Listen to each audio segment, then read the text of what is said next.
Mochileiro Sem Pauta no ar, galera. Aqui é o Kainaito e hoje na bancada para falarmos sobre comida de rua, falarmos o que significa comer nesses espaços tão incríveis durante a viagem, para falar sobre esse mundo diretamente de Búzios. Bem-vindo, Guilherme Camocardi. Muito obrigado, Kainan. É super normal na primeira vez as pessoas terem dificuldade de pronunciar meu nome. Pode ser Guilherme Camocardi, pode ser Guilherme Come Carne. O importante é comer. Sensacional, Come Carne, gostei dessa. Come carne sem gordura, muito prazer, meu nome é Boca de Lagarto. Diretamente de Santo Amaro do Maranhão, bem-vinda, Diana Badaró.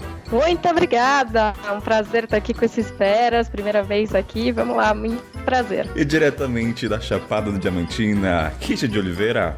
Salve, galera, estamos de volta aí depois de 7 meses aqui na Chapada Diamantina. Infelizmente eu não tô comendo nas banquinhas de rua aqui porque tá fechado, mas logo mais estamos de volta e eu tô doido pra experimentar as delícias desses lugares aí. Então vamos pro mural de recados e sobe a trilha.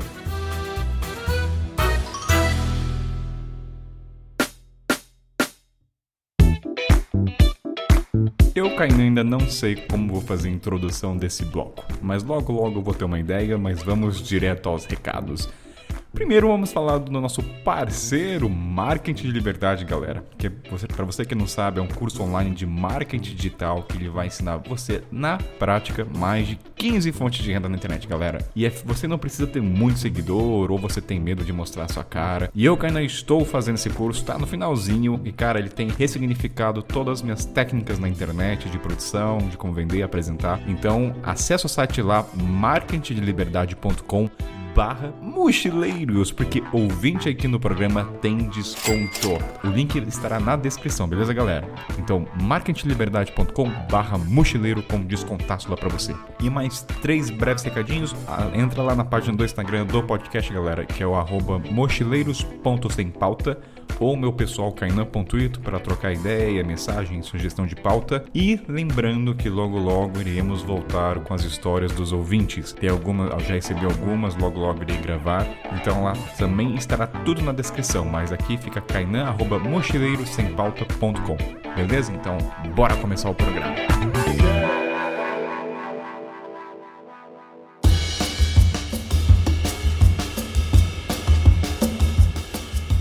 Diana, Guilherme e Richard, para começar esse programa e antes de a gente falar das comidas, vamos trazer o principal elemento da comida de rua. Vamos tomar corpo. O que para cada um de vocês caracteriza esse espaço? É o preço, é a estrutura pouco higienizada? Vamos começar pelo seu Guilherme. Guilherme, o que caracteriza para você a comida de rua?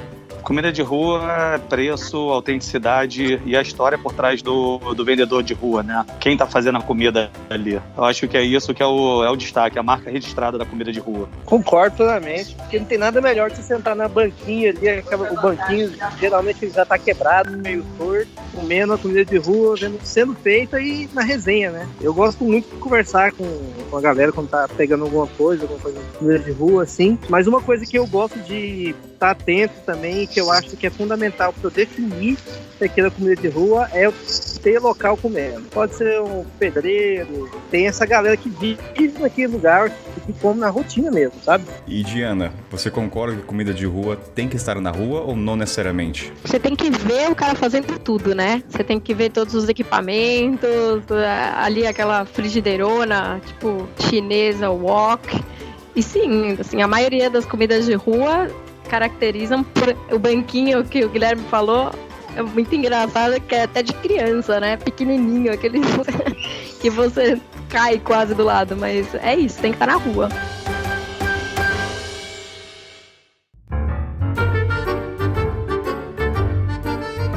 Vamos aprofundar um pouquinho mais na estrutura antes de seguir adiante, que eu quero trazer o ponto que você falou de ver as panelas. Eu, Kainan, falando por mim, se eu não vejo os instrumentos de cozinha na minha frente, ela tá escondida, eu já não considero comida de rua. Eu preciso ver desde o processo A até o Z.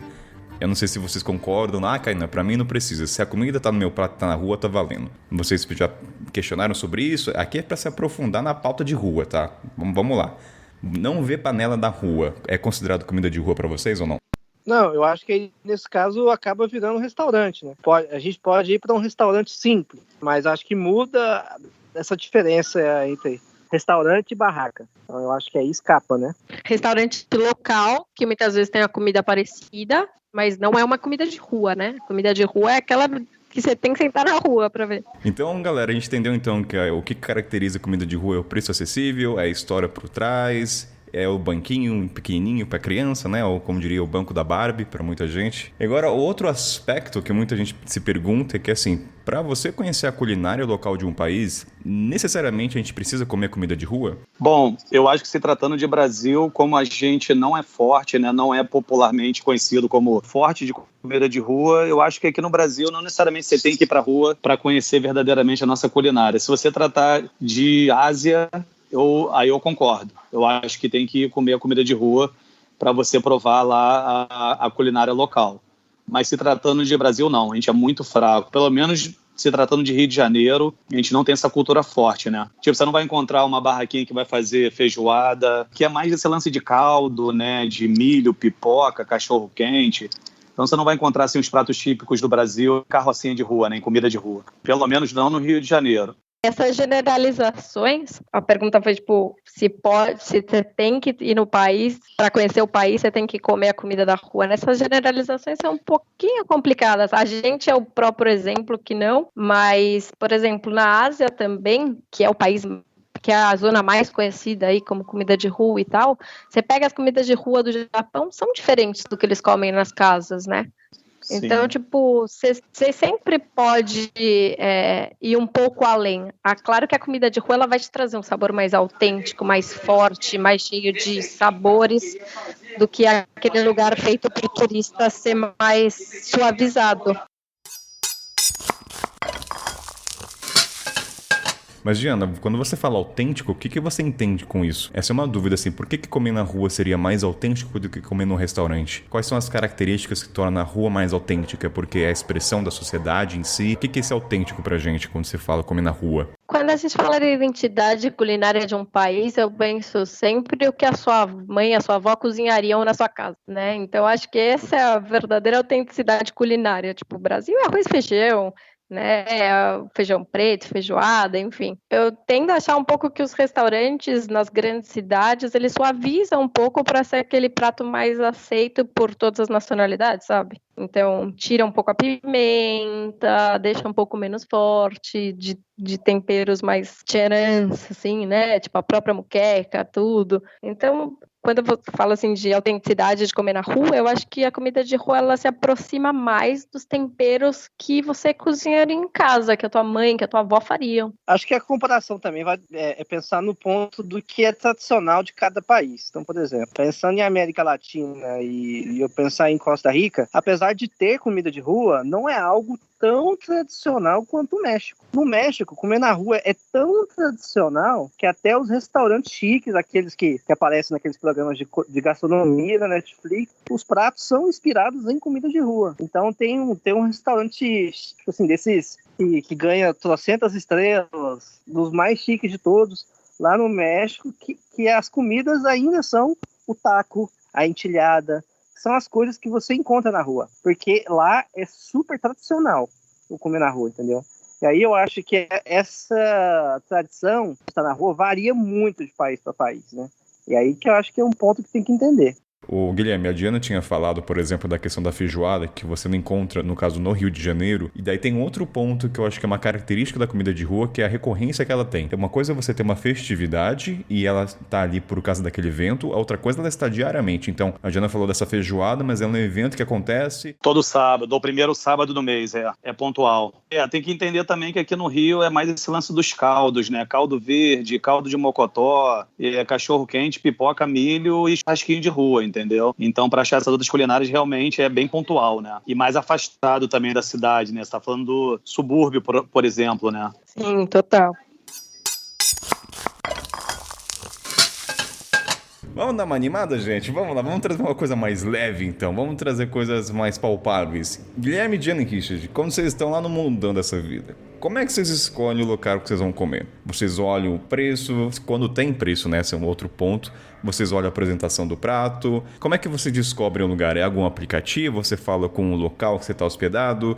Guilherme, você que é um cara que produz conteúdo de comida, como é que você chega até esses locais? Revele o seu segredo. Então, essa é uma dica que eu compartilho com todo mundo, para quem cria conteúdo, para quem não cria, Google Places, né, que é o Google Mapas, através ali das fotos. Eu nem me ligo muito nas avaliações das fotos e pego dica dos locais também, né, e leio também muito blog local também, né, tipo assim, você vai para a Índia, você lê sobre um guia de turismo focado em turismo gastronômico ou num blog, num blogueiro de comida, né? Mas o principal é o Google Mapas, que está dentro do Google Places, né? Não sei se vocês sabem também, o Google Places agora teve uma reformulação, então é meio que uma rede social, né? Tem um lance da gamificação, da pontuação. É bem interessante, cara. É meio que uma comunidade, né? É a contribuição dos usuários ali. E isso, na verdade, eu aprendi essa técnica com o Mark Wins. E aí, quando ele me ensinou essa técnica, eu não acreditei. Eu falei, caramba, esse cara... É esse artifício que ele usa, e aí eu não levei isso pro meu jogo também, super funciona, né? Só que, Guilherme, você acha que esse aplicativo ele funciona em qualquer parte do mundo? Porque pelo continente africano, eu dou quase certeza que não funcionaria. Então, eu nunca fui pro continente africano, mas assim, a Ásia, Europa e todas as Américas funciona bem. E muito importante, os usuários que somos nós, cara, tem que caprichar nas fotos, tem que, pelo menos, caprichar não é nem na qualidade da foto, mas assim, você conseguir ilustrar ali o local através da foto, para saber se tem a ver com você ou não. Guilherme, só uma coisa, eu vou fazer o papel do diabo com você aqui, tudo bem? A minha dúvida é o seguinte, se eu sou um usuário do aplicativo, eu sou um turista, e a recorrência de pessoas que avaliam são turistas, não haverá um momento que as avaliações serão mais de pessoas de fora do que do local? Então, eu não vou muito na avaliação, porque as avaliações negativas, por exemplo, de uma estrela, elas são muito maliciosas, né? Então você não sabe até que ponto ela é verídica, ela é verdadeira, porque muitas das vezes não tem pé nem cabeça. Então eu não vou muito nesse lance das avaliações, eu vou mais nas fotos mesmo, e não necessariamente da comida, eu vou mesmo no local para ver se tem a ver com a pauta que eu tenho que criar, entendeu? Não digo nem lance só de arquitetura, mas se é comercial, se é mais raiz, se é mais autêntico, entendeu? E aí, juntando com as dicas dos locais e dos blogueiros de comida locais, eu monto o meu jogo ali, entendeu? Ou seja, a foto para você tem uma grande importância. Na verdade, é o que vai influenciar ali, né? Isso quando você não conhece o local, né? Você não sabe nada do local. Aí eu tomo de base isso mesmo. É bem interessante a dica que não conhecia. E até me fez lembrar que, assim, eu ia falar o oposto, né? Que eu não usava site nenhum, via muito por instinto, até falo disso um pouquinho depois. Mas na Ásia, acabei conhecendo um casal de blogueiros muito raiz, que pegou carona a Ásia inteira. E, tipo, comiam em lugares, assim, eles conseguiam te passar a localidade exata do postinho de rua que tinha a melhor parada incrível. E ajudou muito mesmo. Tem indicação de alguém que você sabe que é parecido com o gosto tranquilo, com gosto raiz, assim mesmo. Diana, vou só dar um parênteses do que você falou. Esse lance do Google Places é muito interessante também, porque você usa geolocalização, né? Então, assim, onde é que fica aquele cara da comida tal?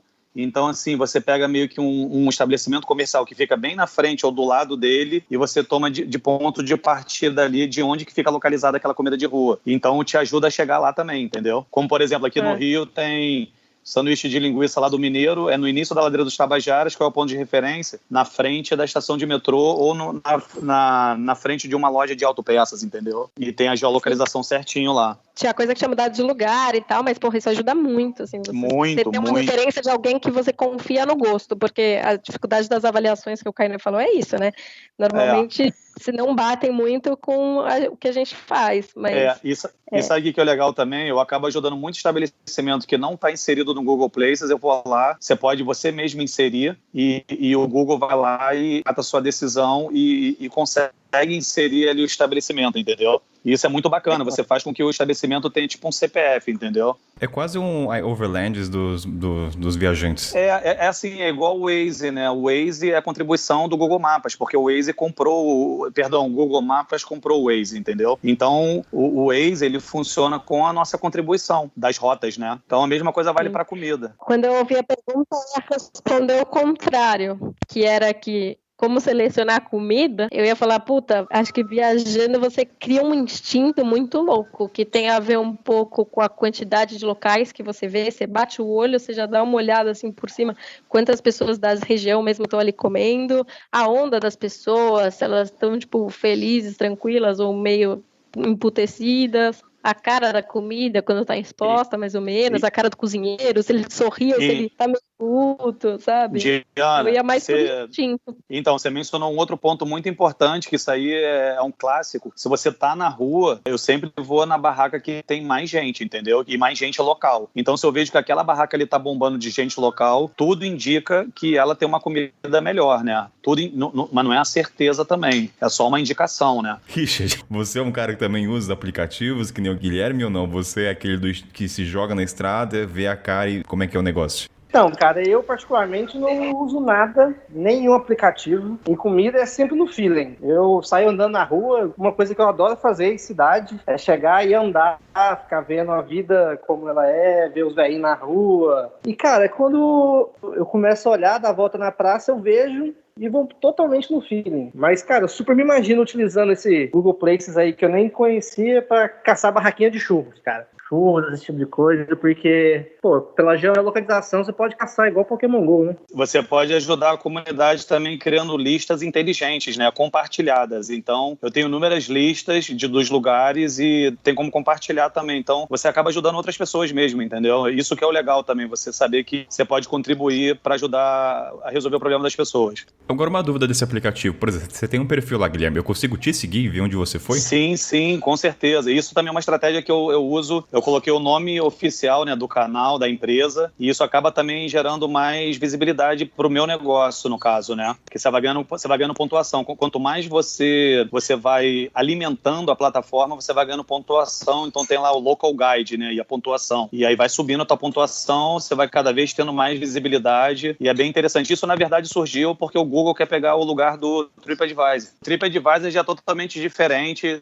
Só para vocês entenderem, o Viator, né, que é o maior marketplace de passeio do mundo, comprou o TripAdvisor. O Anthony Bourdain, ele, entre aspas, foi culpado pela deterioração, valores super inflacionados, entendeu, da comida de rua. Por exemplo, eu fui lá no Vietnã, Ho Chi Minh, em outras cidades do Vietnã, os preços subiram e a qualidade caiu, devido a essa visibilidade, entendeu? Um exemplo contrário que eu tive no Vietnã também, eu procurei um lugar que o Obama foi levado quando foi no Vietnã. Isso, também. Mas, por incrível que pareça, o preço manteve baixo e a qualidade era incrível. Eu falei, nossa, ser presidente deve ser incrível. Eles devem te levar nos melhores lugares locais da cidade. Sim. Teve um até que o Anthony Bourdain comeu com o Barack Obama, né? Um dos pontos da comida de rua que eu acho que é da hora também é ser meio roleta russa, né? Eu acho que eu, pelo menos, eu gosto dessa particularidade de você ir, saber que tipo de 5 lugares que você vai comer, pelo menos 2 vai ser zoado. Vai dar ruim, vai passar mal. Porque quando você acerta um lugar que você não estava esperando, fica ainda melhor. E aí você, porra, nossa, velho, achei uma banquinha da hora. Aí você já volta.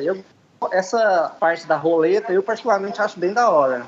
Eu concordo com o Richard, só que assim, no meu caso, por eu criar conteúdo voltado para esse assunto, eu tenho que ser muito cauteloso e, infelizmente, eu tenho que fazer um estudo profundo para eu estar sempre trazendo uma dica bacana e evitar que as pessoas entrem em furada, entendeu? Mas será que as pessoas não gostariam de ver você em furada, Guilherme? Eu acho, elas curtem eu me ferrando na pimenta, entendeu? Entendi. Mas... E eu sou um péssimo crítico gastronômico, né? Tipo, pra mim tudo tá bom, então... Se eu fosse um crítico gastronômico, ia ser péssimo, porque eu gosto de tudo, então... Muito difícil. Eu me dá mal.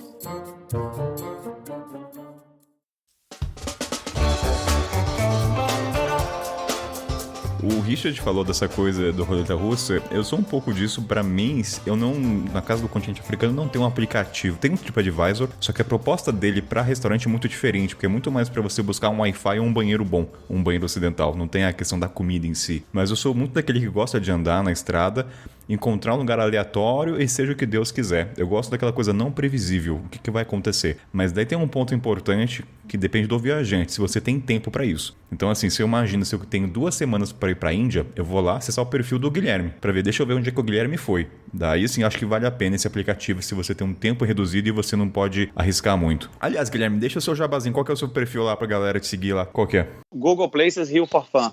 E Richard, nessa roleta russa aí, me fala agora a situação que você realmente tomou um tiro na cabeça.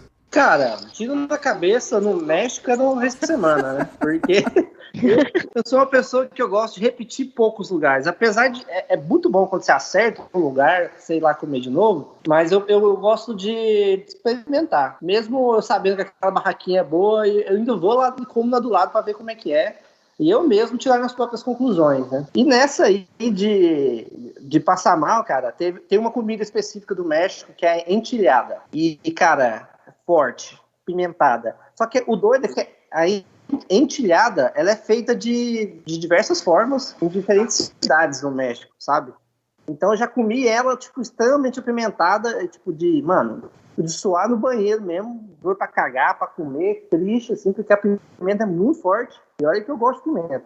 E já peguei ela suave, já peguei branda, então é meio que uma roleta. Então toda vez que eu vou, cara, pede a entilhada, vamos ver como é que é a entilhada desse lugar. E ela vai tendo essas variações, saca? Então nessa brincadeira aí de ver como é que era a entilhada de cada cidade lá no México, eu me fudi algumas vezes, com caganeira, com pimenta, com alguns probleminhas aí, mas tudo bem. Tô vivo, tô novo. É aquela coisa, né? O que te não mata, fortalece já nesse ditado que prevalece até hoje. A imunidade, cara, tá alta, mas assim, até chegar no México, poder comer de tudo no México, teve muita estrada antes, né? Tem que lembrar disso.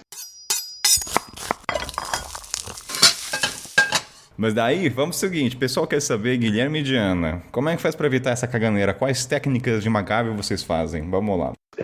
Não é propaganda, não estou sendo pago para falar, mas é Diarex. Diarex é o nome da fera, tem na Índia, tem alguns similares aqui no Brasil. Se chama Himalaia desde 1930 e são 30 tabletes, um por dia. Você passar o mês lá tranquilo. E também tem umas cápsulas herbais de farmácias milenares chinesas que tem em todo o sudeste asiático e China, Japão, que quando começa a irritar o estômago, você mastiga ela é meio mentolada, e em alguns minutos você já começa a sorrir novamente. Foi isso aí que eu consegui ficar 3 meses brincando na comida de rua na Ásia, principalmente na Índia. Dicas, olha, que você não encontra em blog. Parabéns, salva de palmas de fundo pro Guilherme, porque não é aquela coisa trivial que a gente ouve.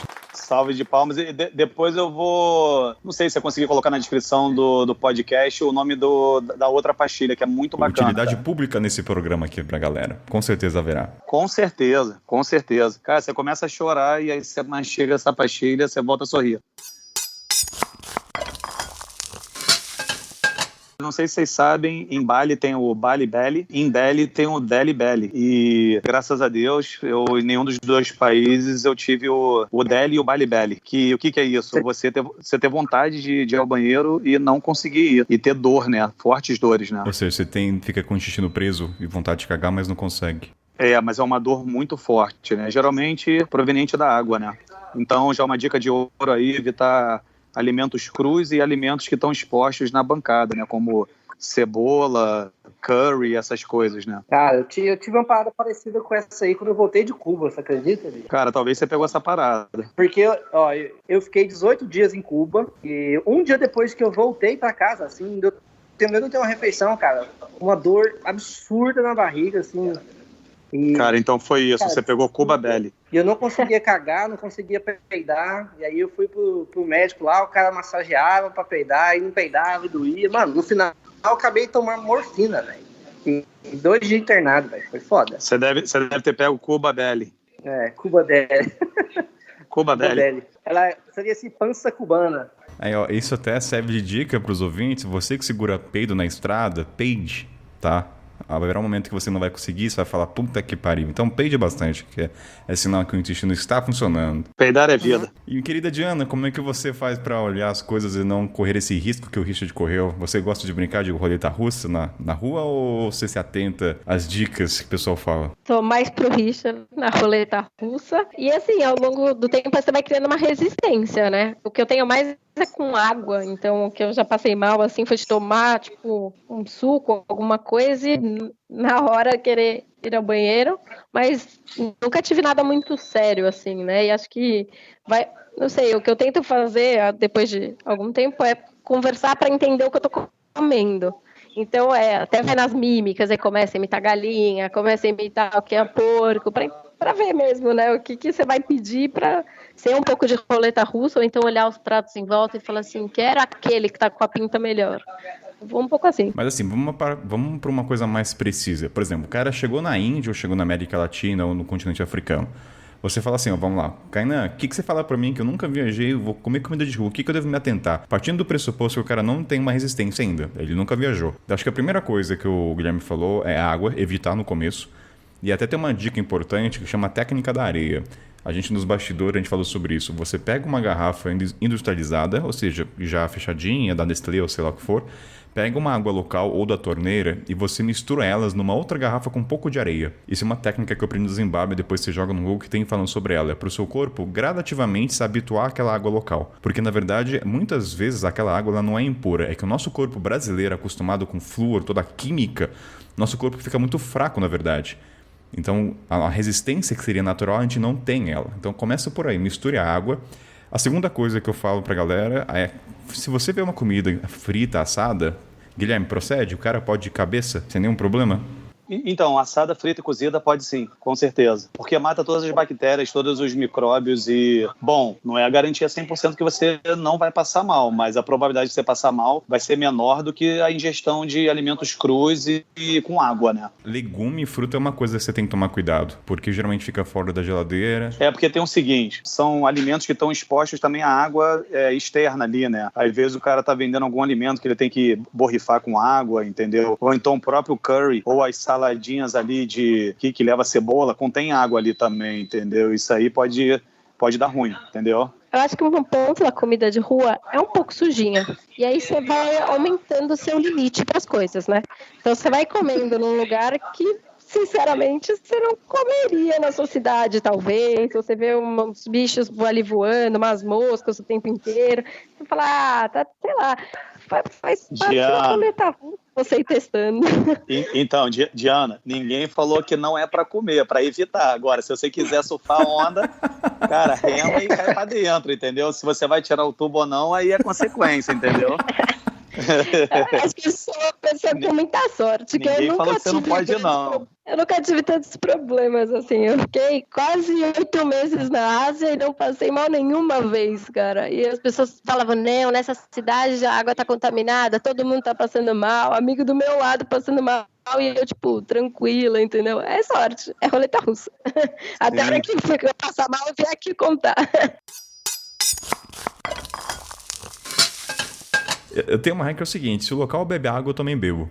Assim, eu acho que também foi muito tempo de África, né? Vamos dar também um contexto. Então, você não tinha como ficar comprando água engarrafada todo dia. Mas pra não dizer que eu nunca tive diarreia, eu lembro que quando eu tava na tribo do Zimbábue, pra dar o contexto de comida, era um local que a água era de fossa artesiana. E eu perguntei pro cara, olha, essa água é boa pra beber? Ele falou, olha, pra você estrangeiro, não. Seu corpo é fraco, falou nessas palavras, mas se você quiser começar a viajar pela África, comece a beber pro teu corpo começar a ganhar imunidade. Guilherme, Diana e Richard, juro por Deus, comecei a tomar aquela água, fiquei com 2 semanas de diarreia brava, ao ponto assim de arder o cu, de verdade. Assim, ao ponto de chorar. Imagina. Mas só que qual foi a coisa maravilhosa que aconteceu? Nunca mais tive diarreia, depois de 3 anos, nunca. Você fala, cara, tive dor de barriga, mas nunca de cagar. Aí, é. Então, assim, é até bom você ter diarreia, porque quer dizer que seu corpo está se habituando naquele novo tipo de alimentos, sabores. É até uma coisa, não sei, não sou cientista pra falar sobre isso, mas... Faz sentido.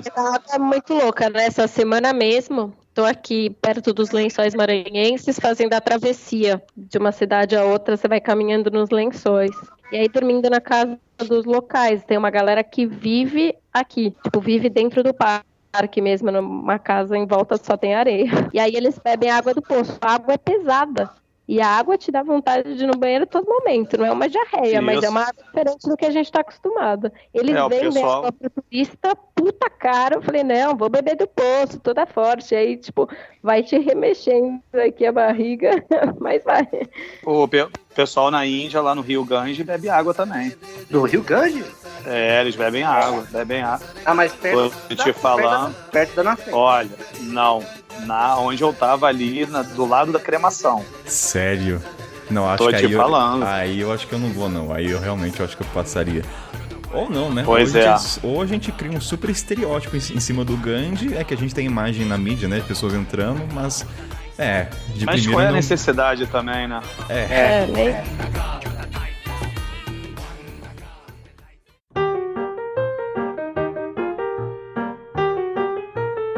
Ô Richard, nos bastidores com o Guilherme e com a Diana, a gente tava falando alguns tipos de alimentos que a gente evita. Daí nesse papo eu falei, cara, eu, Kainan, evito maionese, gelo, como também eles, carne crua, legumes e gelo principalmente. Você também tem dessa ou você se joga? Como é que é nessa questão de prevenção? Tem alguma coisa que você se restringe na estrada? Cara, eu acho que isso varia de país para país. Por exemplo, Bolívia, que é um dos países mais roots para comer comida de rua na América Latina, água e aquela saladinha que fica do lado da hamburguesa, todo mundo já sabe que ali é fatal, cara. E, assim, de 10 mochileiros que vão pra Bolívia, 8 tem caganeira. É praticamente um check-in no país, você tem uma caganeira por conta da água. Muitas vezes eles até falsificam água. Eles pegam uma água que não é engarrafada, abre lá e coloca o rótulo e vende. Então é recomendado até você andar com sua própria água, porque é sinistro. Mas assim, maionese, se for fora da Bolívia, eu até me arrisco, você acredita? Já me arrisquei em alguma... Teve dia que eu falei, mano, não vou nem marcar nada amanhã, que eu tenho certeza que depois que eu comer isso aqui, vai ser só eu e o vaso. E mesmo assim, foi de boa. Então, é aquilo, né, cara? A gente não sabe direito o que vai acontecer, mas na Bolívia era bem roots, principalmente essa salada, cara. Essa saladinha eu evito ao máximo. Foi o que eu falei, os alimentos crus lá na Índia, esse lance da cebola. Bom, alimentos crus. Também fui comer um tartar de porco lá em Chiang Mai, no norte da Tailândia. E quando eu vi que era porco cru, mesmo que ele tivesse temperado, eu comi um pedaço e parei ali porque eu sabia que eu ia passar mal. Ou poderia passar mal. Tem uma dúvida minha aqui sobre essa questão de passar mal. Quando vocês veem que vão passar mal, vocês conseguem ter esse diagnóstico na primeira garfada ou vocês comem o bagulho até o final e depois passa mal? Porque, não. Às vezes você come a primeira semana, tem certeza que isso aqui vai passar mal. É tudo questão de quantidade. Você sabe que quanto mais você comer, maior a probabilidade de você passar mal. E às vezes Você consegue identificar na primeira garfada? Com certeza. Todas as vezes minhas foi meio imediato também. Então, assim, já evito comer tudo. Tem o lance da aparência também. Tem aquele visual, assim, estranho, né, esquisito, que é diferente do nosso costume. É complicado, dependendo da comida, não dá pra encarar, não. Teve alguma coisa que tu não encarou nessa estrada? Inúmeras comidas, por exemplo, na Tailândia, que você não sabe o que é e você também não vê quase ninguém comendo, né? Então você não tem referência nenhuma, né? Por ignorância mesmo, né? Por falta de conhecimento mesmo, né? De você não saber realmente o que é. Porque, por exemplo, na Tailândia tem, sei lá, 200, 300 pratos. É igual na Índia, tem muito prato, né? Você pode passar lá anos que você não vai conseguir zerar todos os pratos, né? Mas assim, entre os que você já comeu, teve alguma coisa que você se arriscou? Vou dar um exemplo, vai. O Richard sabe dessa história. No Malawi, no sul do país, tava lá com fome, tem aquela coisa de você, muitas vezes a comida de rua na África é uma barraca com lona e não tem menu, não tem nada. Fica atrás da cozinha da mulher. Então você chega, tá com fome e você vê, tem comida? Essa é a pergunta principal. Não interessa o que vem. Aí eu pedi, vem comida. Aí eu chego lá, né, geralmente é frango, carne. Aí quando eu pego o negocinho lá, eu falo, isso aqui não é frango, cara. Isso aqui tá muito estranho. Aí quem ouvinte já sabe dessa história, mas vou ter que contar de novo porque tá no contexto. Quando eu vejo, era o Batman frito, entendeu? Era o símbolo do Batman. Ou seja, a aparência afetou um pouco, mas na hora, meu filho, eu acho que é o que tinha pra comer. Por exemplo, eu acho que uma coisa mais exótica... O pessoal pergunta, não, o que você comeu de exótico? Cara, pra mim foi rato grelhado no Malawi. Eu mandei um vídeo nos bastidores aqui do grupo, mas assim, vem com pelinho e tudo. É grelhadinho, vai com dentinho. Pelo é foda. Pelo de bicho, né? Pelo assim, um bigode, um pentelho, um pedaço de barba, a gente já tá acostumado. Agora, pelo de animal... o pentelho pode. Agora, o pelo do rato não pode, Richard. Para de hipocrisia, cara. Pô, pelo menos ali você sabe que o bichinho foi grelhado, entendeu? Tá limpo, ele é só um pelo. É que nem como é que é o nome daquele aquele cartinho que a gente tava falando, que é na Bolívia, no Peru? É o cui. É o porquinho da Índia. O porquinho da Índia não tem pelo também? Tem, mas é pouco, cara, porque eles tiram essa parte, eles não jogam ele direto, entendeu? Faz igual galinha, meio que tira a parte ali, aí depende do lugar, né? Se for beira de estrada, bicho, aí é bem ruim. Se eles só empalam, enfia o graveto no cu do bichinho, atravessa ele e joga na grelha. Aí, lá, assim, beira de estrada é mais roots, mas dependendo da barraquinha, ele tá mais bem tratado. Ou seja, o Richard prefere comer pentelho num pão de hambúrguer do que um bichinho com pelo. Parabéns, salva de palmas pro Richard Cara, sabe uma coisa que eu acho esquisita quando a gente tá comendo esses bichos assim mesmo? Não é nem o penteio nem nada, é a unha. Pô, assim, você tá comendo o rato no Malawi. Eu fico pensando na unha do bichinho ali, esquisita. A unha encostando na minha língua, velho. Não é uma sensação legal. Cara, a unha fica crocante. Pra mim, o problema de quando eu comi o rato... Porque, assim, o primeiro é que o pelo, ele fica crocante. Assim, tá trazendo em detalhes. Mas pra mim, a parte mais bizarra de comer o rato foi o rabo. Entendeu? Eu achei meio bizarro.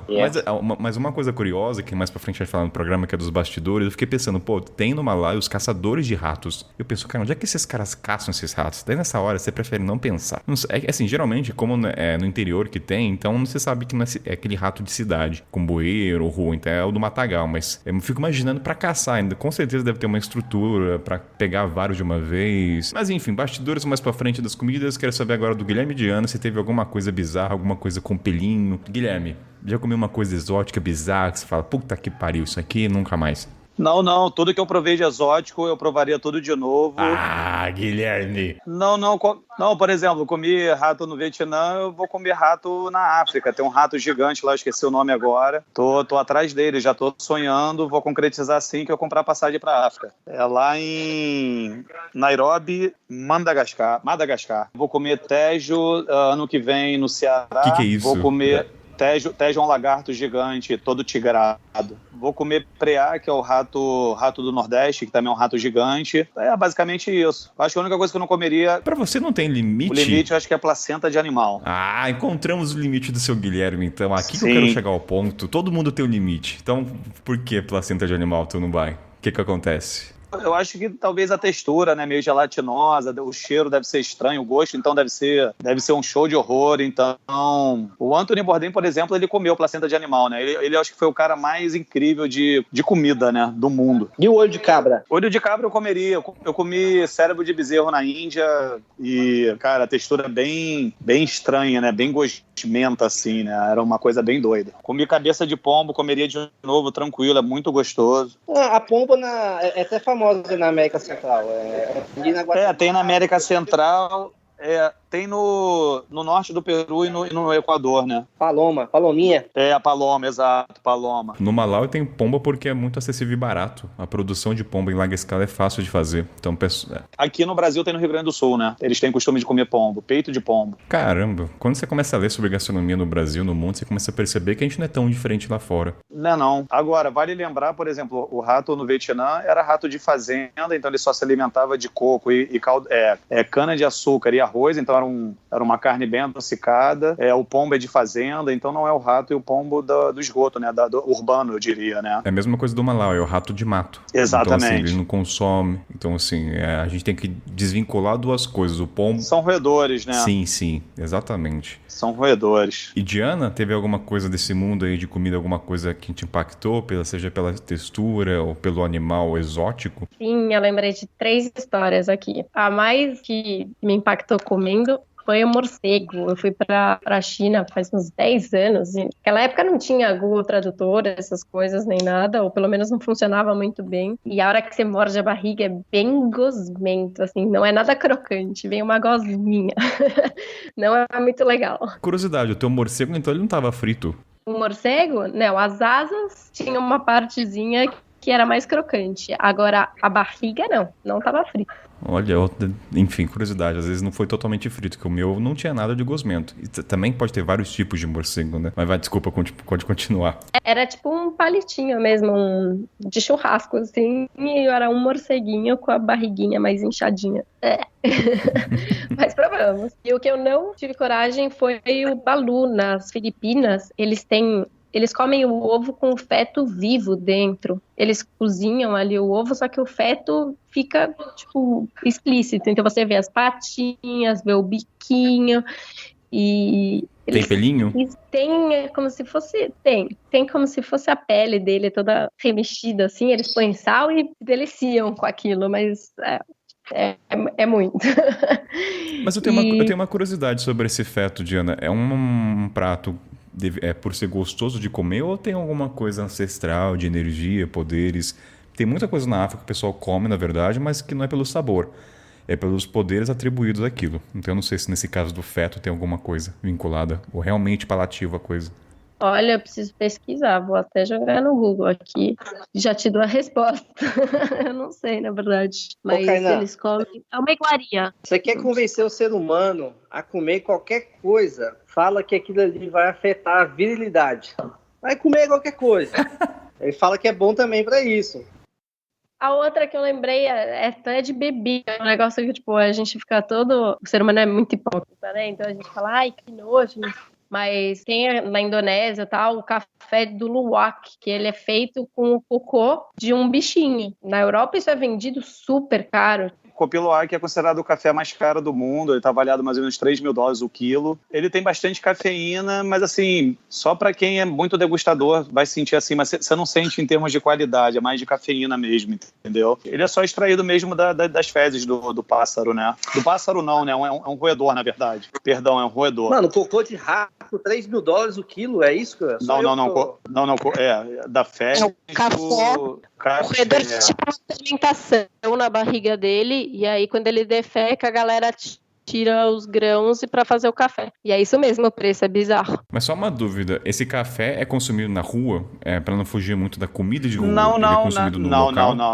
Não, é consumido nas cafeterias de cafés especiais que são caríssimas, né? É igual o jacu, né? Tem o jacu aqui no Brasil, né? O procedimento é parecido. O jacu também, quando fermenta a semente do café no estômago. Mas aí é um pássaro, né? Não é um roedor. Só que nesse caso tem um aspecto, um elemento que foge da característica de rua, que é o preço acessível. Deixou de ser acessível, já não é comida de rua, certo? Não é comida de rua, exato.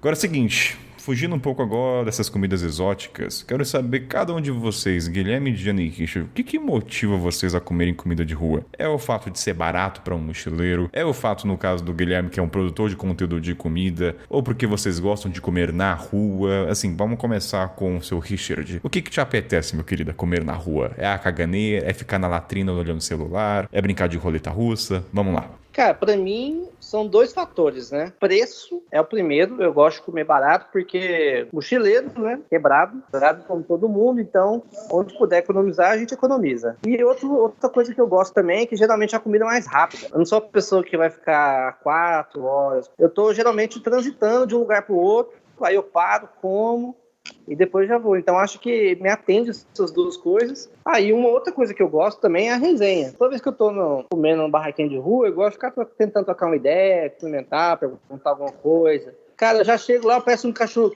quente, eu já saio perguntando o que dá pra fazer no lugar. Aí acaba que o cara vira um guia, recomenda, já faz umas piadas ali. Então é meio que esse processo, sabe? Dessa resenha da comida de rua. Pra mim, comida de rua é você absorver a cultura local. Principalmente nas Américas e na Ásia. Europa nem tanto, tirando alguns países aí, talvez Turquia, é você absorver a cultura local mesmo, é você entender ali como é que é o jogo ali da cultura. E eu acho que eu recomendo todo mundo fazer um food tour, por exemplo. Fazendo um contraponto à sua pessoa, tem muita gente que não é muito apegada à gastronomia, sendo que é o maior motivador do viajante. Sim. Então imagina assim, para um cara que não é apegado à comida, ele vai pro Japão e não quer comer no restaurante, ele vai pra natureza, comida é só para sustento, para ganhar energia.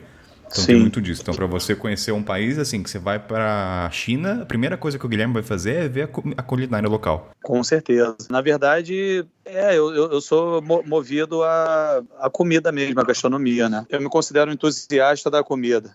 A resposta vai somar dos meninos, que além dessas coisas todas que eles falaram, dos sabores, o ponto adicional aqui é a história. Que você entende um pouquinho mais da sociedade também pelo que as pessoas comem. Então, tipo, você vê se aquela população sacrifica algum animal que você não está habituado, ou se é de uma renda mais baixa e tem necessidade de comer algumas coisas que talvez outras nacionalidades não tenham. Por que na Índia tem tanto vegetariano, né? Tipo, você vê até aqui mesmo, por exemplo, estava comendo mocotó outro dia. Isso era comida de escravo, né? Que era a parte mais barata e com mais graça, assim, mais gordurosa, para dar energia para o trabalho mesmo, né? Então você acaba entendendo um pouquinho do passado daqueles lugares. Acho isso interessante também. Como você falou, é uma soma de cada um. Acho que o preço ajuda bastante, mas para mim o principal é o preço, ajuda, queira ou não, comer restaurante na África muitas vezes pode ser muito caro, e a comida de rua favorece. E o outro ponto é os personagens. Eu gosto muito de ver a vestimenta, o cara que tá cozinhando cozinhando, você é um cara barbudo. Geralmente tem muita coisa da família, né? Passa de um para outro, entender a história.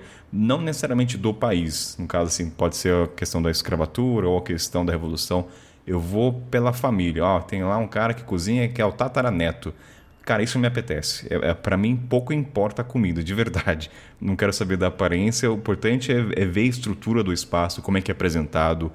Se ele vem num papel de folha de bananeira, ou se eles pegam um jornal, ou se é papel de currículo. Eu gosto desses pequenos detalhes. Então, a comida, pra mim, ao contrário do Guilherme, acredito, é o menos importante. Não interessa o gosto. É isso que me motiva. E até a história atual, né? Então você vê, por exemplo, muitos cozinheiros hoje em dia são de Bangladesh, você vê a galera imigrante mesmo, fazendo muita comida de rua, levando as suas tradições para os países. Isso é legal, também fluxos migratórios e tal. No Brasil, eu não sei se a gente consegue se aprofundar tanto na questão histórica. Eu não sei, eu não tenho muita experiência, mas eu fiquei pensando, tem a feijoada que dá pra saber. Guilherme, tem alguma comida no Brasil que assim você fala, putz, essa comida aqui tem muita história, retrata? Tem alguma que você consegue trazer de exemplo? Cara, eu diria feijoada, tacacá, né? Tacacá lá no Pará tem bastante história. O caldo também, né? O mocotó, caldo verde. Acho que são os caldos e feijoada. E agora uma pergunta desses pratos. Pra você saber a história, você pesquisa ou você, na hora que vai comer, pergunta pro cara da história? Como é que é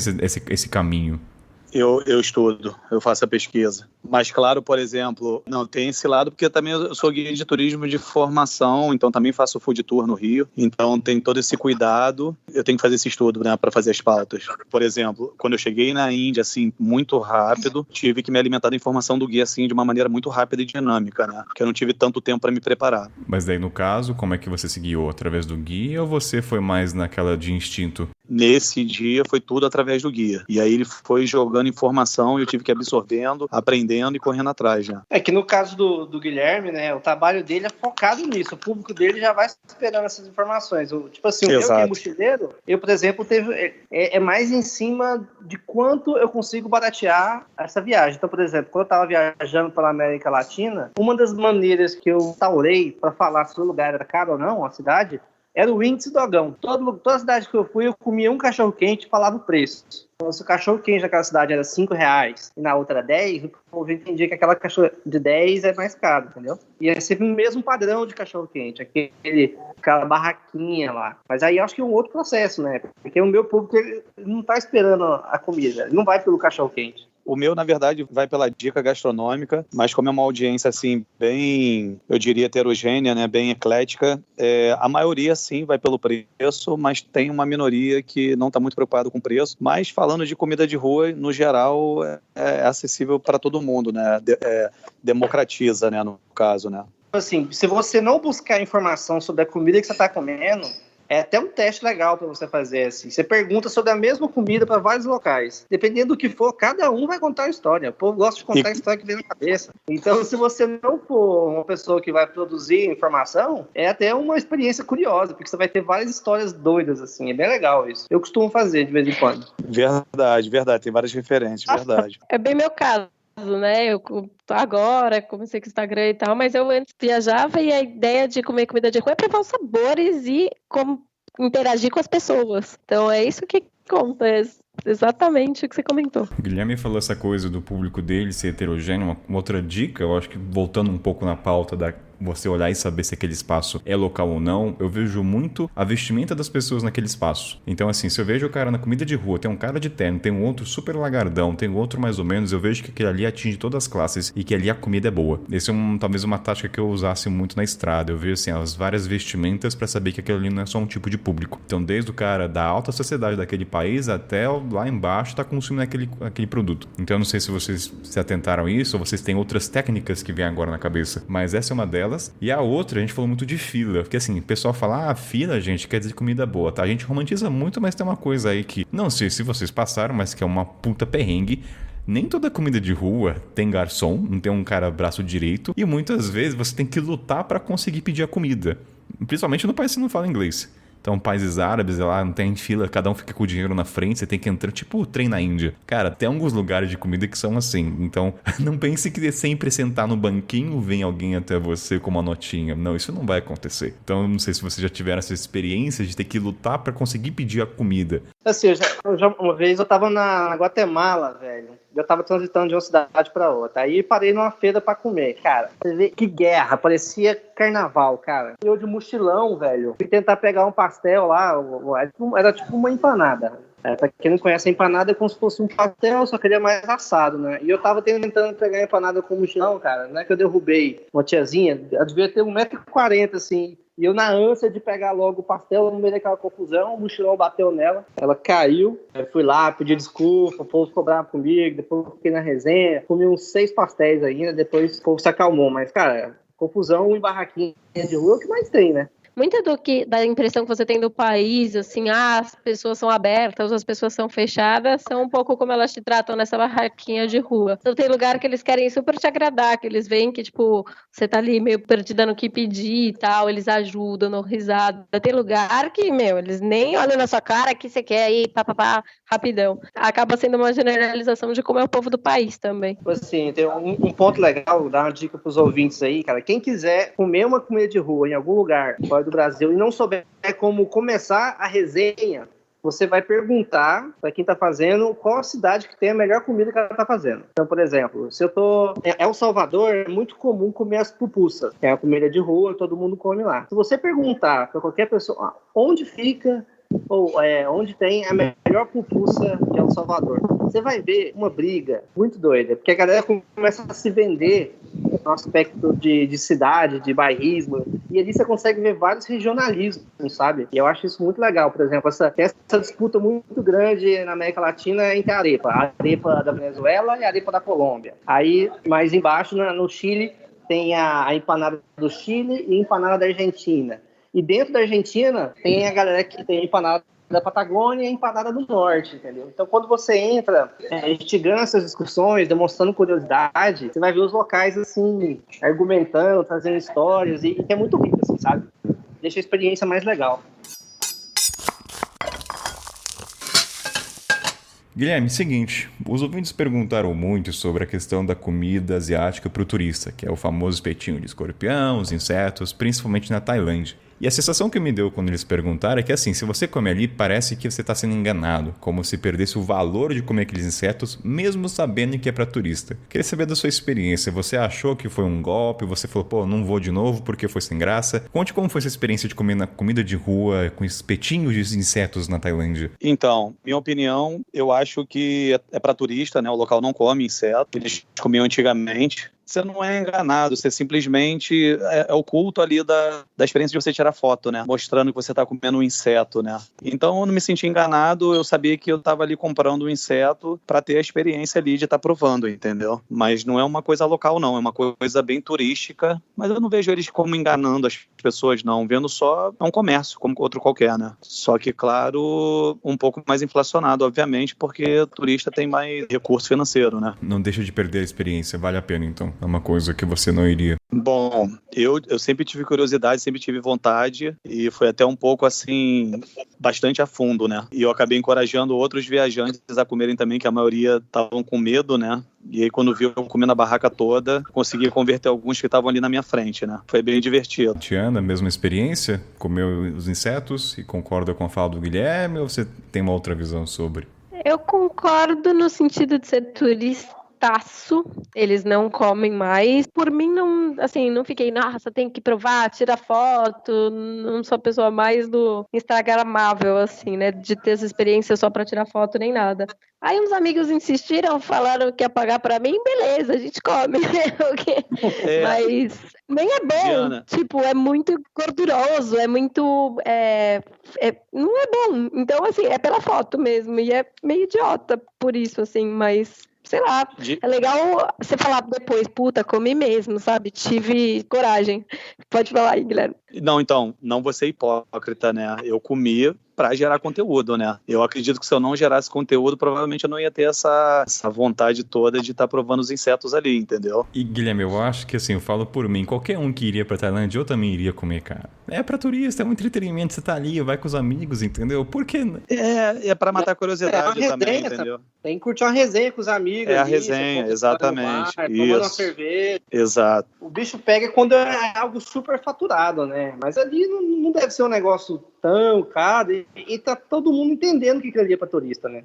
Acho que a pessoa tem essa informação. O foda é quando ela é enganada. O foda é quando ela é enganada. Imagina uma pessoa que não estudou nada da Tailândia, aí chega um vendedor e fala pra ela: come tarântula, todos os locais aqui comem tarântula. Aí essa pessoa crê que ela tá tendo uma experiência de um local quando não é, entendeu? Agora, quando tá todo mundo de resenha ali, é bem legal, assim, acho que vale. Então, tem um mercado, eu não sei se é em Oaxaca ou em outra cidade no México, eles também têm essa cultura, né? No mercado lá, central, tem uma barraquinha de insetos também, né? Ah, Cidade do México tem o taco de tarântula. Ah, Cidade do México, exatamente. É. E isso é uma coisa Oaxaca, que também... come muitos...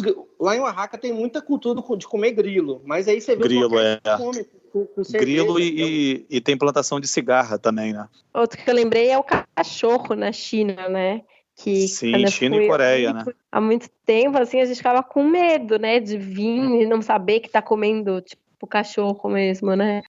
Tipo, há muito tempo atrás, assim, tinha cidadezinhas menores que você nem tinha nada em inglês, então você nem sabia muito bem o que você estava comendo. E Diana, na China e na Coreia tem restaurante especializado, né, nesse tipo de carne. Total. E agora com o corona, teve cidades que proibiu os próprios moradores a comerem. Já não era muito usual, né, hoje em dia, só que eles estão politicamente proibindo para evitar novas doenças. Você sabe que tem relatos no Rio que quando chegam os navios cargueiros da China, quando eles saem para a rua, no centro do Rio, vê cachorro, pega e leva para o navio. Tem relatos. Aí, ó, essas resenhas é cultural. É legal você escutar na barraquinha, tá ligado? Sim. Caraca, Guilherme. Virei um seguidor fiel do Guilherme agora no canal no YouTube dele pra ouvir essas histórias, porque realmente isso interfere na degustação ou na buscar um cachorro pra comer. O cachorro eu não vou poder mostrar, né? Cachorro não pode mostrar na internet, né? Desmonetiza? Não só isso. O cachorro, ele é um amigo do homem, né? Então vai vir muita gente. O X do comentário que eu falei que é legal é a resenha, a lenda, né? A história. Não, concordo com você, concordo. Mas assim, não é uma coisa compartilhada, entendeu? Mas aí entra um ponto que, assim, o viajante, né? O público, quando vai ver, tem que saber não, né? É um exercício ele desvincular o que é o animal nosso, porque ao mesmo tempo a gente come vaca como tá pros indianos. Pois é. A mesma relação. Tanto que... Você comeu carne de vaca na Índia, não comeu, Guilherme? Comi na Índia, no sul da Índia tem Kerala, Kochi, super normal. Sul da Índia é outro país, né? Você sentiu um olhar de condenação quando o pessoal viu você comendo carne de vaca? Ou é no subúrbio, assim, você come carne de vaca? Não, pelo contrário. Todo mundo ama comer carne de vaca, entendeu? E na verdade, tem uma influência portuguesa, tipo, tem muqueca lá também, entendeu? Obviamente não é o mesmo nome, mas tem pratos que, na verdade, muitos pratos que tem no Brasil vieram da África e da Ásia, né? E deu aquela portuguesada antes de vir pro Brasil, né? Mas outra coisa que eu fiquei lembrando durante a estrada que me chama muita atenção, como é que os pratos são apresentados? Vou dar alguns exemplos. No Brasil tem disso, né? A comida muitas vezes é servida em jornal. E isso na África tem várias vezes assim, eu dava risada porque o papel que trazia as batatas fritas era um currículo de uma pessoa, ou então era uma prova de escola. Alguns lugares serviam com folha de bananeira. Eu acho que na Tailândia deve ter, na Ásia no geral deve ter muito disso, né? Servia comida. Na Índia é padrão. Olha só, então isso é muito interessante. Eu acho legal, por exemplo, às vezes eu vou mais como o prato é apresentado como ele é entregue do que a comida que eu tinha falado. A outra coisa, África, muito raramente o cara entrega comida assim, em plástico. Ou você tem que sentar ali e consumir, usar o prato de metal ou de barro, porque não tem uma reconhecimento muito grande de materiais para poder jogar fora. E o que mais eu tava falando? Menus, né? A gente tava falando isso nos bastidores. Praticamente comida de rua na África não tem preço. Não tem um menuzinho ali. Quanto custa esse donuts? Donuts tem um nome, um tipo de comida que eu esqueci. São as roscas doces, né? É, tipo uma rosquinha. É tipo um donuts. Mandazi. Esse comparativo, né, com a comida de rua latina, com Ásia. Será que dá pra gente fazer um comparativo? Pô, na América Latina tem sempre um preço. Na África, geralmente não tem menu e é sempre em jornal, papéis de empresas. Tem geralmente o banquinho, né, como vocês falaram. E na Ásia, será que a gente dá pra fazer essas relações e ver as diferenças? Se vier agora na cabeça de cada um. O que me veio na cabeça, e foi muito particular, nas Filipinas, eles têm as caranderias. E até vem do espanhol a influência aí. Todo mochileiro fala, nossa, a comida das Filipinas é uma merda e tal. E de fato, do Sudeste Asiático, acho que é a piorzinha, assim. Mas eles fazem de manhã as comidas e deixam lá, tipo, uns bandejões de alumínio o dia inteiro. Então, café da manhã, almoço e jantar vai ser a mesma coisa, só que frio. Vai ficando mais frio a comida e com um paninho, eles até ligam um ventiladorzinho assim e fica um paninho abanando os insetos, né? E aí te dão aquele pratinho de fundo, que é aquele pratinho e você senta lá, come ou leva, enfim, numa marmitinha, tudo. Mas eu achei bem característico isso. É a boia. Oi? Não, falando que a referência é como se fosse uma boia dos boia fria. Uma outra coisa que eu lembrei agora, tá aqui nas anotações, muitas vezes a comida de rua no continente africano, eu não sei se vocês consideram fruta como comida de rua. Cara, a África tem muito, principalmente em carrinho de mão, o cara corta abacaxi, porque queira ou não vai, vamos entrar nesse dilema.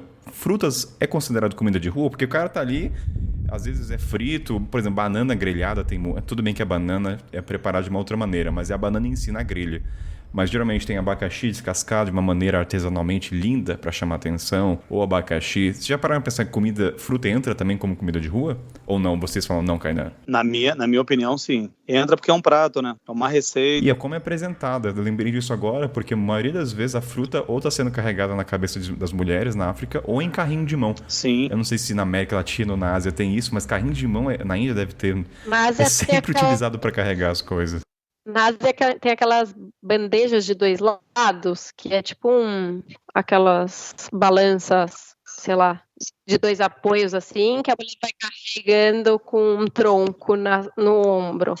E na Tailândia também tem uns espetos, né? Tem uns espetos de fruta, né? Tem o stick mango, por exemplo, que é uma febre lá, né? É fruta grelhada? É, geralmente só a fruta em si, com algumas coberturas em cima. Mas tem na brasa também. O que eu acho interessante das frutas é que a galera fala muito de coisa exótica, né? Então, lembro que uma vez eu vi um picolé mesmo na Ásia que falava assim, frutas exóticas, caju e manga. Aí você fala, porra, como assim exótico? Tem aqui no jardim da minha casa, sabe?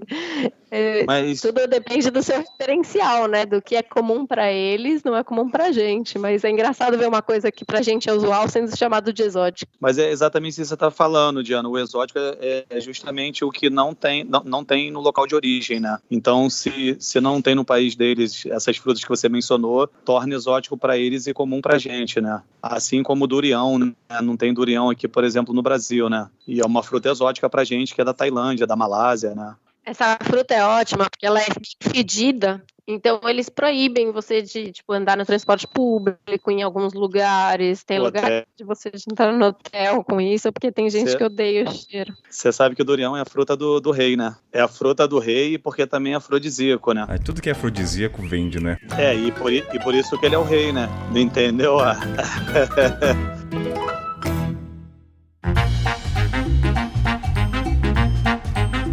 Mas agora uma curiosidade. Alguma vez vocês comeram alguma coisa que foi apresentada como exótico, como afrodisíaco ou viril e de fato aconteceu? Durião. De fato aconteceu. Durião e o jambu também, né? Que vai no tacacá também, né? Jambu é uma erva, né? E é afrodisíaco também. É o Viagra natural. É o testículo de boi também, né? Que não vira mais testículo depois. Eu comi testículo de bode e não funcionou, tá? É de boi, não de bode. De boi, de touro. Errou mal, cara. Ou então isso é muito comercializado em Curitiba, no Paraná. O caldo da piranha dá jogo, viu? Também. São vasos dilatadores, né? Seguinte, galera, nos bastidores dessa pauta eu tava falando com eles que eu, Kainan, me julguem por isso. Eu não considero o Brasil que ele tem uma cultura tão forte quando se comparada ao lado oriental, ok? Deixa bem claro isso. E quando a gente fala de estereótipo, a gente tem que ser superficial, tá? Porque é o seguinte, eu vejo o Brasil como comida de rua, como uma coisa muito mais de lazer, uma coisa linkada com festividades, com barraquinhas de comida de festa junina, não é uma coisa corriqueira como se comparado na Ásia. E aí na conversa eu estava falando que no Brasil, praticamente grande parte das casas, vamos generalizar, tem a cozinha, tem seu botijãozinho de gás, tem toda uma estrutura. Agora assim, Ásia e alguns países africanos não tem muitas vezes a cozinha, né, toda a estrutura que a gente conhece no Brasil. Então a população muitas vezes se força a comer na rua e acaba se criando assim, é causa e efeito. Daí eu não sei, Diana, você concorda com isso ou essa afirmação não é válida da sua pessoa? Eu acho que o Brasil, quando você pega grandes capitais, é isso aí que você falou. Agora, quando você vai mais para regiões, enfim, interior e tal, existe a cultura da comida de rua. A galera vai pra feira só pra comer pastel, ou a galera tem muito trabalho informal, então abre uma banquinha de um negócio que faz bem. A acarajé é isso, né? A acarajé, o cara sai do seu estado, vai pra outro e fala, sempre tem a baiana lá fazendo acarajé. Então, a gente não valoriza um pouco a nossa cultura, no sentido de falar, puta, no outro país é melhor e tal, mas a gente tem uma cultura culinária burda e que muitas vezes a gente não vê que é aquela comida de rua, né? Tem um exemplo legal, que, por exemplo, a Bolívia é um país que conseguiu falir o McDonald's por conta da tradição de comer na rua. Então, na Bolívia não tem McDonald's. Tentaram abrir o McDonald's e faliu porque as pessoas não estão adaptadas a comer naquele formato. As pessoas estão mais adaptadas a comer na rua, que é o que sempre aconteceu, né? Então, é um caso emblemático esse da América Latina, porque é um dos lugares onde o McDonald's não empacou. É claro que também tem uma parte da população que tem um sentimento anti-americano, mas mesmo assim, todos os lugares que eu li, todos que eu escutei, e foi por conta desse efeito. É muito tradicional comer na rua. Aí o McDonald's não conseguiu vingar lá na Bolívia. Mas, Richard, acha que o Brasil tem a cultura de comida de rua? Eu acho que não. Comparado com outros países que eu conheci, eu acho que não. Se comparar com o México, por exemplo, a gente é bem diferente. Só que, Diana, eu acho que assim, no Brasil, não, eu concordo com o Richard, não tem a cultura, mas não que a gente desvalorize. É que comer na rua no Brasil é muito mais um lazer, é muito mais uma opção. O Guilherme, o que você acha dessa sentença? Eu acho que, pegando o gancho aí que o Richard falou, do lance do McDonald's não ter dado certo na Bolívia, seria comida de rua, que é a quentinha aqui no Rio, tá falindo muito restaurante também, né? Então pode ser um começo, né? Sim. Então, antigamente era restaurantes competindo com restaurantes. Agora é o restaurante competindo com o cara da quentinha, entendeu? Então o camarada tá deixando de comer no restaurante para comer a quentinha de R$10 da rua. Então, se a gente for reformular a frase, existe sim uma tradição, só que comparado com outras partes do mundo, ínfimo, assim, é uma pequena partícula de átomo. Mas se você perguntar quantas pessoas, os seus amigos em volta, comem comida de rua, são poucos. Não tem esse hábito. Então, assim, se a gente for analisar. Acho que no Brasil também a gente tem que levar em conta a inspeção sanitária, né? Vigilância sanitária. Aqui, em alguns outros países, por exemplo, como o Chile, eu sei que a vigilância sanitária é mais rigorosa. E isso impede a criação, e a criação impede a maneira de disseminar essa cultura de comer na rua, né? Então, quanto mais rigoroso é o país, menos banquinhas você vai ver. Acho que é uma parte também que influencia nesse movimento cultural de comer na rua. Que acabou levando a gourmetização com os food trucks. Exato, aí já é outro... Não, a gente nem vai entrar nesse tópico, Diana. Nem vou dar margem para debater sobre isso. Não é comida de rua. Esse Guilherme, por favor, diga que você é a favor, tá? Senão acabou a amizade. Se houve um dia de falar que food truck é comida de rua. Não é. É uma nomenclatura. Obrigado. É uma nomenclatura. Todos de acordo. Segue o baile. Linkando com o que a gente falou da vigilância sanitária, vocês individualmente têm um limite de higiene ao consumir o espaço? Vocês se atentam, na Índia, se o cara limpa as talheres com água da rua, eu não como. Ou se o cara coloca todas as talheres no mesmo balde que limpa e que lava a mão, também não rola. Tem alguns aspectos que você fala, cara, não, isso aqui eu tô fora do jogo. Bom, eu no meu caso, geralmente eu passo batido. Esse é o Guilherme. Guilherme é uma MacGyver da comida de rua. Você não tem... Guilherme, ainda vou descobrir o seu Adão de Aquiles. Calcanhar de Aquiles. Falei errado, Adão de Aquiles. Calcanhar de Aquiles. Haverá de descobrir ainda. Vou te dar um exemplo, a minha fraqueza, cara. Eu não consigo comer comida de rua quando eu consigo ver o banheiro do lado. Tem muito disso na África.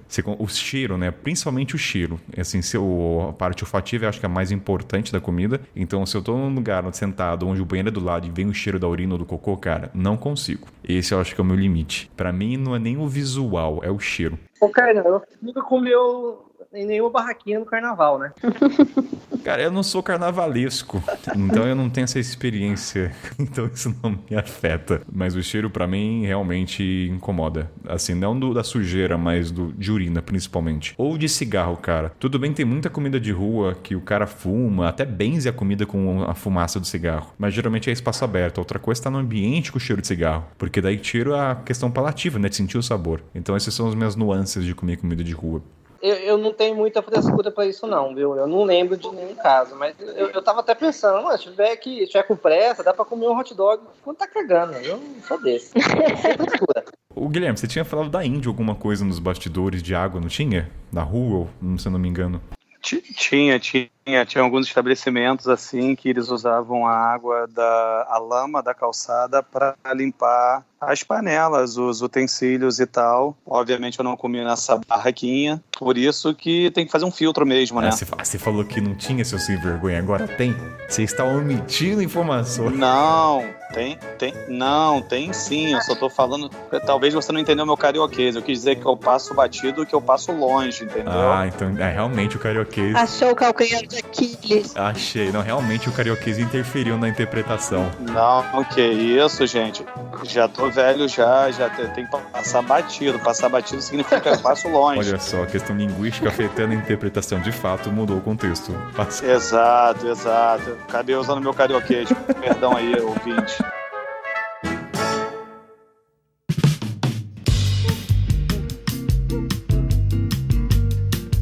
Agora um ponto de todo viajante de comida de rua, a gente fica menos exigente também. Por exemplo, no Brasil, se a gente não é viajante nem mochileiro, você tá ali comendo na rua e você vê um cabelinho, cara, é bem provável que o cara vai encher o saco e mande devolver a comida. Na estrada, falando por mim, né, depois vocês falam, eu ignoro, cara. Eu tiro ali o cabelo, ou de pentelho ou de Barbie, bola pra frente e o trem segue. Vocês acreditam que quando vocês começaram a comer comida de rua, vocês ficaram menos exigentes com essas coisas sanitárias?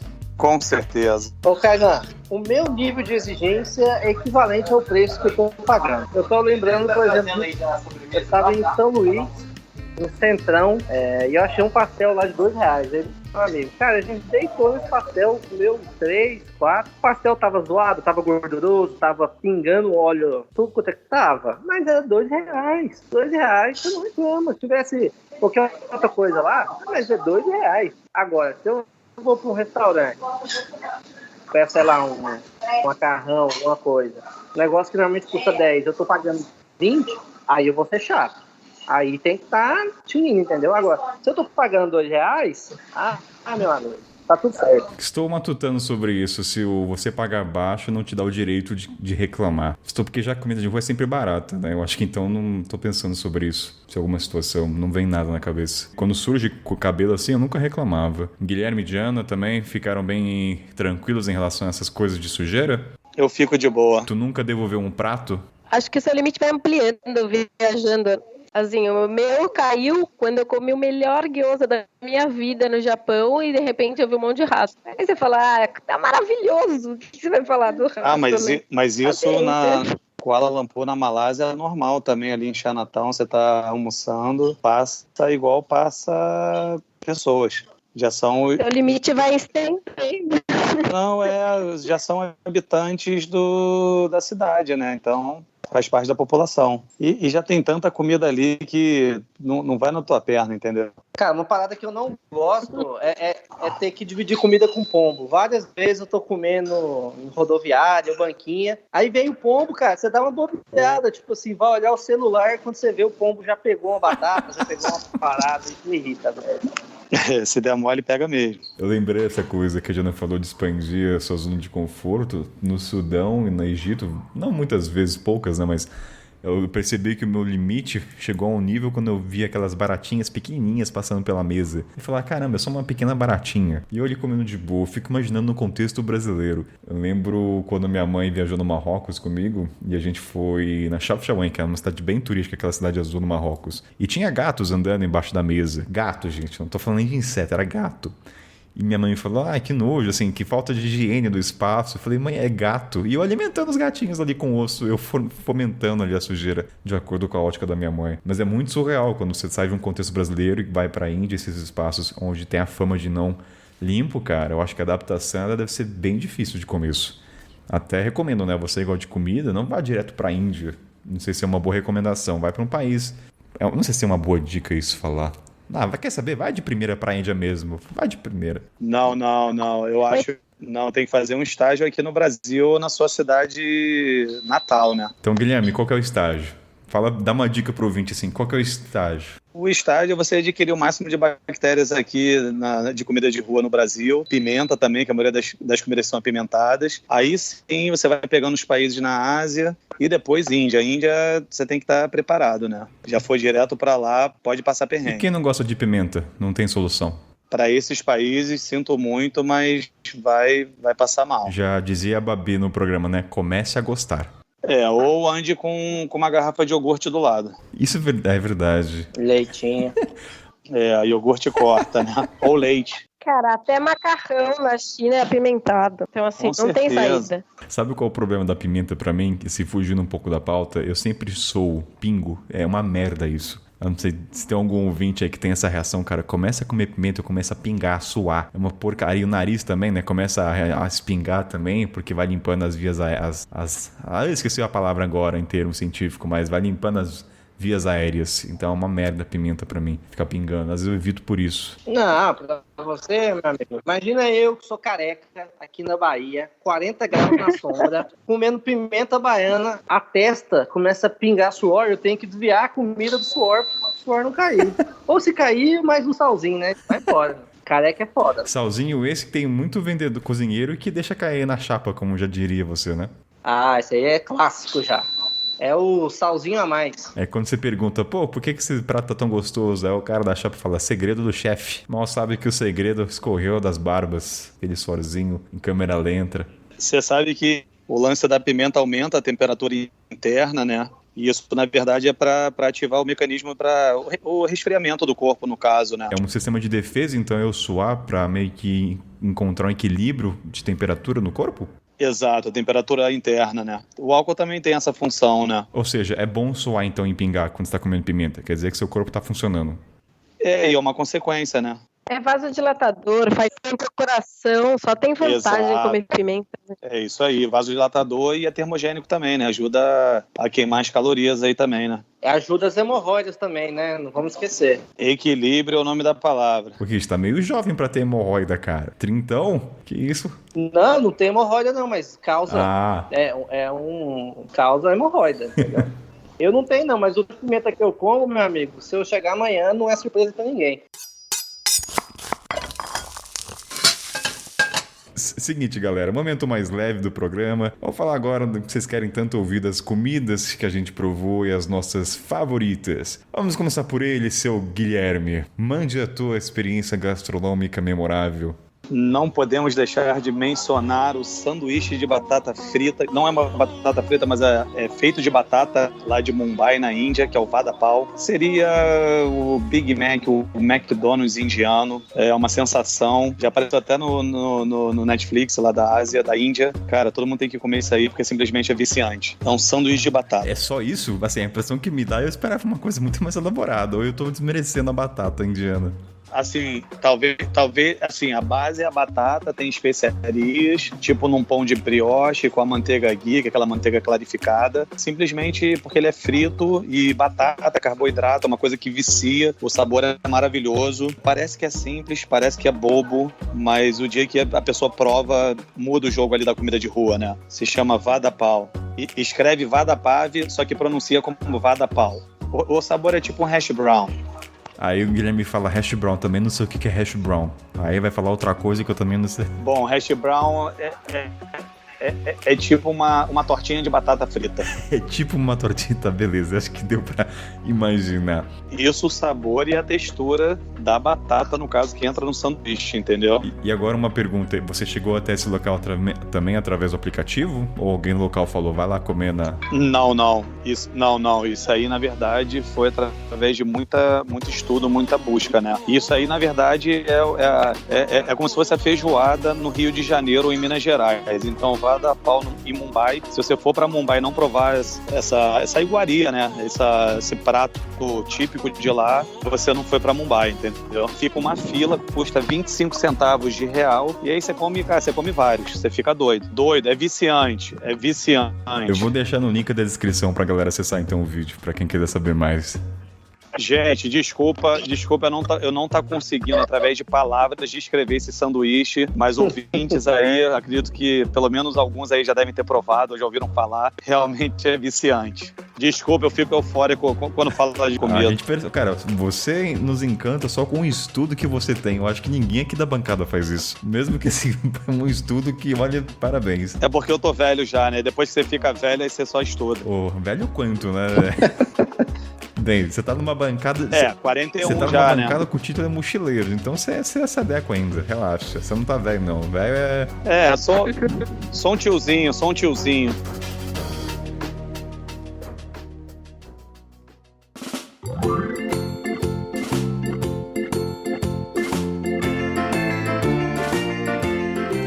Richard, meu querido, depois dessa história maravilhosa aí do Guilherme das batatinhas, que depois a gente vai ver o vídeo, qual foi a coisa mais inesquecível que você comeu e que te lembre? Fala, cara, isso aqui eu tivesse agora na minha frente, estalei os dedos, pá, tá aqui comigo. O que seria? Cara, eu sou um grande fã de comida simples, assim. Comida de rua, geralmente eu como as coisas são mais convencionais. Eu nem vou muito nessas coisas mais elaboradas. Então, aqui no Brasil, é muito pastel, garapa, essas coisas que a gente acha aqui. Mas tem 2 lugares especiais, assim, que eu lembro. Que eu não sei essa barraquinha. Eu tava andando um dia na cidade do México e eu tava procurando um lugar lá pra fotografar, lá perto do centro. E, cara, tava com fome, parei numa barraquinha de taco, que é super tradicional, tem todo esse... Mas aquele taco, meu amigo. E assim, o taco mais tradicional que tem lá no México é o ao pastor. Ele é feito como se fosse um kebab, carne de porco. E aí ele fatia o kebab, só que entre as carnes de porco ele coloca um abacaxi. Você pega tudo isso e coloca naquela tortilha maravilhosa que vai ter só no México. E aí, para você complementar o taco, ele vai colocar cilantro em espanhol é coentro, coloca coentro, cebola. E aí, aquela barraquinha especificamente, ela tinha pelo menos uns 10 tipos de pimenta que eu podia colocar no taco a mais. Cara, aquele lugar foi o melhor taco da minha vida. Agora, eu não sei onde era, não tinha nome, eu não anotei a localização, eu só ia lá, porque eu fiquei 2 meses na cidade do México, né? Então toda vez que eu passava, eu parava lá pra comer. E eu até fiz uma explicação aleatória nos stories lá, mas como eu não sou igual o Guilherme, que é focado nisso, meio que ficou perdido, cara. Mas esse taco, meu Deus, maravilhoso.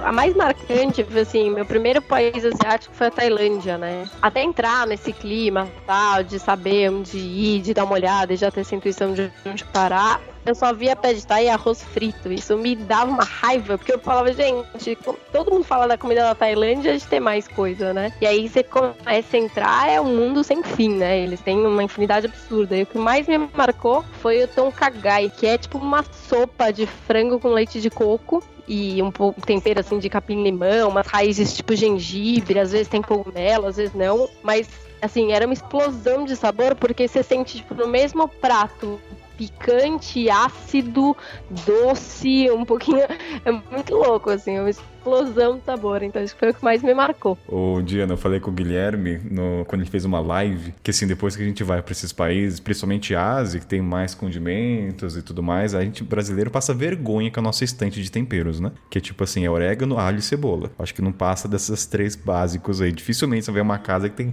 10 tubos de curry ou sei lá o que. Então assim, você vê que a gente tem a gente explora muito pouco os condimentos comparação com lá fora. Então, você fala só desse prato aí, eu fiquei imaginando. Eles cozinham tudo junto e põem uns temperos, eu falei até raízes tipo gengibre, mas tem outro nome lá deles que eu nem sei, é muito tempero, muito vegetal também que eles usam pra cozinhar junto. E agora, o meu, cara, de comida vão ser 2. Um que foi viciante, que você encontra em alguns países africanos lá do leste e também do oeste, que são as batatas fritas de mandioca. Não, mandioca frita.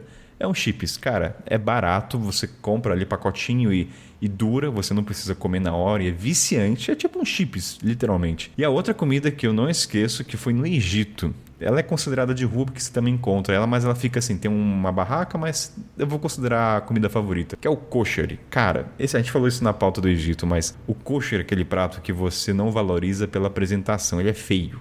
Ele tem grão de bico, ele tem macarrão, é só carboidrato, ele não é atrativo. Demorei, eu acho que 1 mês e meio pra comer depois de estar no país. E quando eu comi, Cara, falei, porra, por que eu demorei tanto pra provar esse negócio? Então, assim, kosher, porque de paladar e era muito barato, era... É maravilhoso. Você foi pra lá, comeu kosher, Diana? Sim, é maravilhoso. Você olha, parece um arroz com lentilha e quando você come é absurdo. É que assim, convenhamos que bonito não é. De apresentação não é atrativo. É puro carboidrato. Os caras low carb piram nesse prato, né? Provavelmente. O cara vai pro Egito, low carb e fala, não, isso aqui é a morte pra mim. Mas é muito bom o kosher. Seguinte, galera, a gente fala muito da comida, da apresentação, das seguranças pra você não ter aquela diarreia ou brincar de roleta russa, mas tem um ponto crucial nessa comida de rua que sempre acompanha, que é a bebida de rua, que a gente nunca ouve falar bebida, é sempre a comida. E assim, nos bastidores, vamos falar então das bebidas que a gente encontra. Não podemos de citar ela que se encontra no Brasil e também lá fora, nossa querida caldo de cana, que é considerada no Brasil, acho que é a mais famosa, né? No Brasil, você me confirme se tem outra bebida no Brasil tão famosa que garapa é caldo de cana, né? É só nomenclaturas diferentes, tô pensando aqui. Não sei se tem outra bebida no Brasil, fora o caldo de cana que é de rua. Tirando o cafezinho, vai. Tem outra coisa na cabeça de vocês que eu não saiba? Acho que é caldo de cana mesmo. Só a pinga do alambique, mas não é. Mas aí não é de rua. Tem aquela barraquinha que o cara toma 2 doses e depois vai pra obra, né? Não, você não vê um cara vendendo cachaça na rua. Não, você não vê isso. É no botequinho, no... Você nunca foi em Porto Seguro, né, Kainan? Não, Porto Seguro você tá também querendo pegar um exemplo de cenário pro extremo, né? Também não precisa ir pra tanto. Mas, cara, tem o coco, né? O coco, ninguém falou do coco aqui? Achei que alguém ia falar do coco que deixou o coco sozinho. Coco também. Pô, ô Guilherme, vergonha carioca, cara. Que isso, meu irmão? Tu não fala do coco? É porque o coco tá tão caro no Rio que eu tô até com vergonha de mencionar ele. Nossos ouvintes do Nordeste vão querer... No Nordeste tá caro também. No Rio tá entre 6 a 10 reais e no Nordeste 2 reais. 10 reais um coco? Não, de 6 a 10 reais, dependendo do local. Mais 2 no Nordeste, você não acha mais, não. É, depende do Nordeste, né? Acho que talvez Natal, né? Espírito Santo também. Isso é pro local. Agora, pro turista e pro cara de São Paulo, taca-lhe a facada, então. Se você perguntar Verdade. quanto que é o coconut, aí é $10.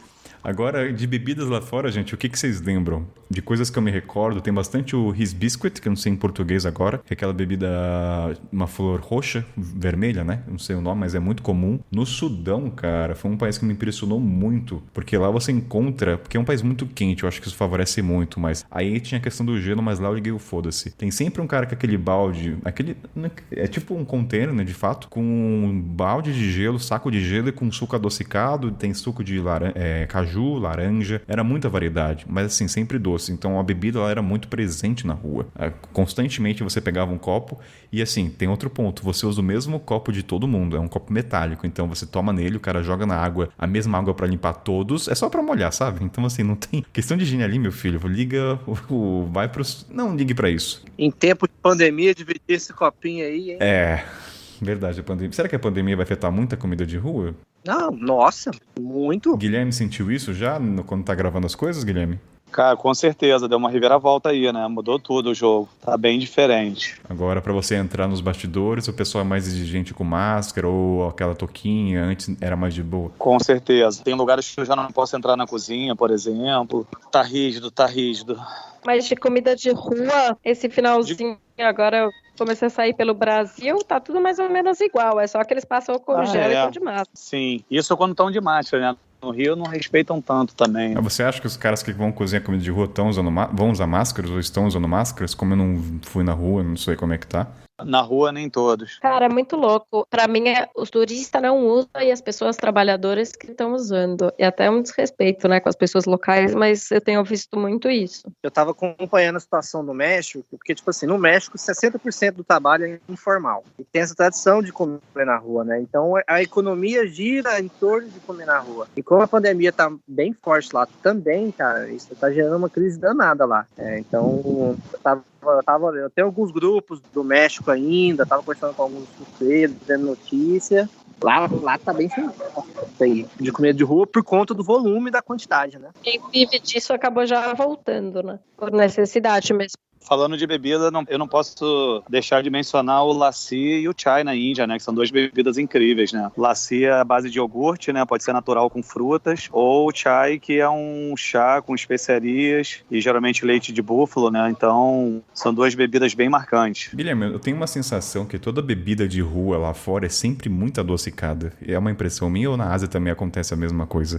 Não, é verdade. Isso tem um porquê, né? Que é para quebrar a pimenta, né? E o calor. Tem esses fatores aí, né? Eu ia falar, inclusive, do café do Vietnã, que lá é bem barraquinha de rua mesmo. Eles servem café com gelo, café com leite condensado, café com ovo, café com tudo que Café você quiser. com ovo? É bem gostoso, mas é bem doce. Peraí, para tudo. Explique. Peraí, pô, isso aí é novidade. Como é que vocês não falam ovo, gente? Isso aí eu explico. É ovo cru, pega a gema? Como é que é o negócio? Não, eles fazem batido e fica bem cremoso mesmo.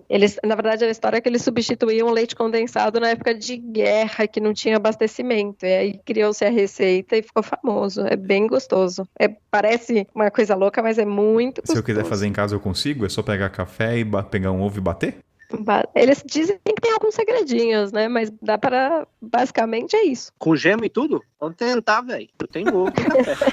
Cara, você sabe que uma bebida que me impressionou muito, assim, a Etiópia ela é muito famosa já pelo café. E é muito bom. Mas lá foi a primeira vez que eu tomei café com alho. E eu falei, caraca, isso aqui não vai ser bom. E quando eu tomei, eu falei, olha só, cara, não é que o negócio ficou bom pra caralho? Então, assim... Alho? Alho, cara. Meu filho, depois de ovo, você tá achando alho estranho? Porra! Depois de ovo... Não. O ovo ainda é cremoso. Você ainda pensa, sei lá, no milkshake. Agora, alho... Eu não penso em nada, né, velho? Cara, o alho é saboroso. É que o café ele é meio que neutro, né? O café não é doce nem é amargo, mas geralmente ele é neutro. Não sei, eu não sou especialista, mas eu entendo que ele é neutro, né? Então o alho ele dá um gostinho bom.